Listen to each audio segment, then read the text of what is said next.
In programming, to do any processing, you need data, and to give that data to process, first you need to store that data. Here, this variables comes into play.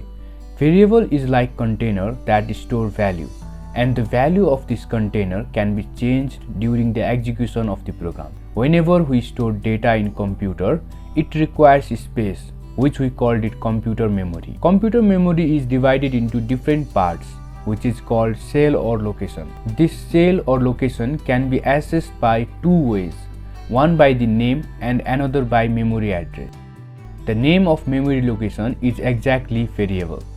So, the name of memory location whose value could change during the execution of program is called variable.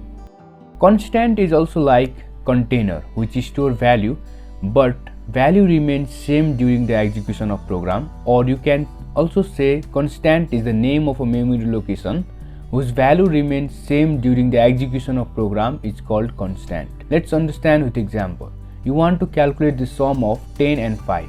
So to do that, you have to store the value 10 and 5 into some variable. Let's say we store 10 inside a container named A and 5 in container named B. So this A and B are called variable because they store value. We can change the value of A and B from 10 and 5 to other number. To use the value 10, we have to use a variable name A. You then add the value stored in A and B and store the result in a variable called C. Finally, you can print the value of C. Since the concept of a variable is that we can change the value throughout the programming, if I assign the value of C to 20, then the value in the cell named C will be replaced with 20. Now, let's look into programming. First, consider C as a variable.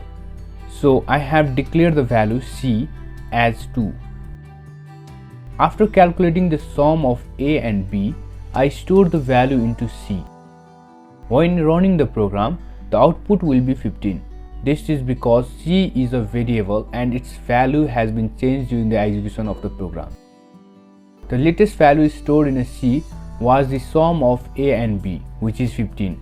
So 15 is printed. Now if I change the value of C to 35 again, the output will be 35 because the variable's value has been changed, and it will print the latest value of C, which is 35. Now let's look into constants. Let's declare C as a constant using the const keyword. So const C equals to 2. When we run the program, it shows an error message because we cannot change the value of C to another value since it's declared as a constant. Look here, if I remove the part where the value of the constant is being changed, C equals